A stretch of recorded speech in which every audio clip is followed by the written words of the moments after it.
Bismillahirrahmanirrahim. Assalamualaikum warahmatullahi wabarakatuh. Waalaikumsalam warahmatullahi wabarakatuh. Nur Al-Hafizah binti Abu Sama.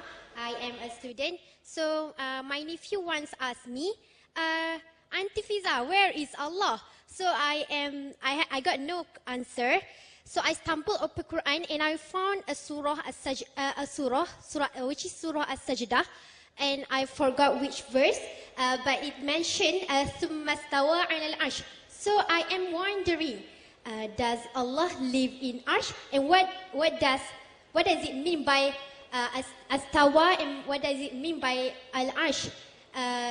So the next question is by my friend's question. I'm sorry, she wrote it. I see division in Muslim today. There are some who follows 4 madhab and some are Wahabi.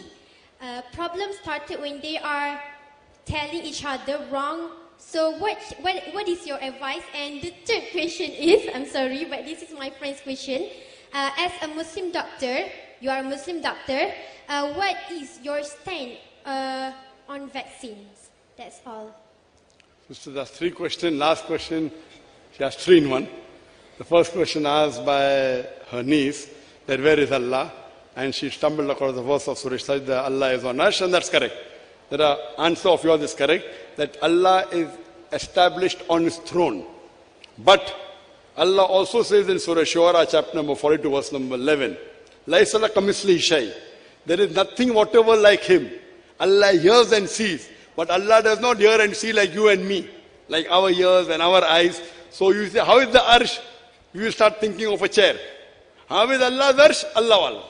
So Quran says Allah is on Arsh, that is the right answer.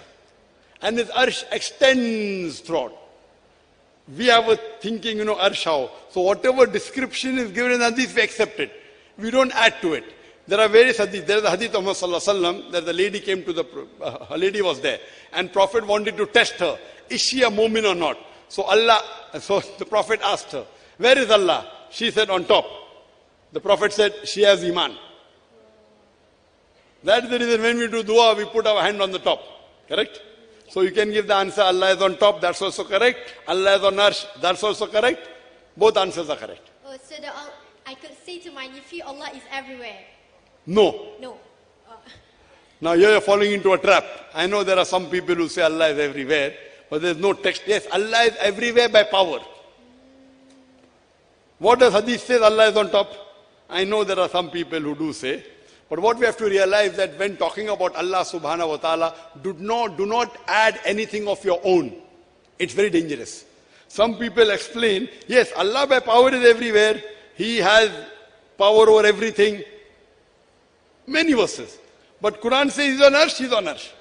Allah is on top. The Hadith says Allah is on top. It's better not to add. The Prophet said, don't waste too much time on discussing about Allah.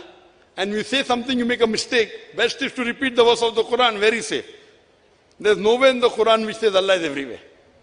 I know there are many Muslims who believe in that. It is safe to repeat a verse of the Quran, you can never be wrong. Regarding the second question. Second question was vaccine, or third question was vaccine? The third question on vaccines. The second question is about the madhab. Madhab. There are so many madhabs and each madhab is criticizing each other. I have given the talk on unity in the Muslim Ummah on the 10th of this month. I gave in Telangana, Kuala Telangana. And there I said that all the 4 Aimmas, Imam Abu Hanifa, may Allah have mercy on him, Imam Shafi, may Allah have mercy on him, Imam Malik, may Allah have mercy on him, and as well as the 4th Imam, Ahmad ibn Hanbal, may Allah have mercy on him. And there were many other Aimmas. These 4 were more famous. All the Aimmas, they said that if you find a hadith which is sahih, that is my madhab. All the Aimmas said that if you find any of my opinion, any of my fatwa, which is against the book of Allah and the hadith of the Prophet, ignore my fatwa. They did not come to fight. They were all loving. They gave the opinion. And if you analyze, more than 95%, all the opinions are the same. They may differ in 2, 3, 4%. And all the Aimma said that if you find my opinion which is against the Quran and the Sahih Hadith, you ignore my opinion. They came to spread the deen and get the Muslim Ummah closer to Quran and Sunnah. Unfortunately, we are fighting.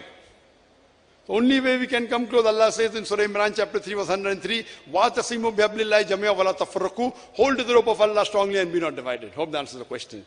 Regarding use of vaccine, if the vaccine contains anything which is haram, and if it's a drug which is going to save your life, this is the ruling.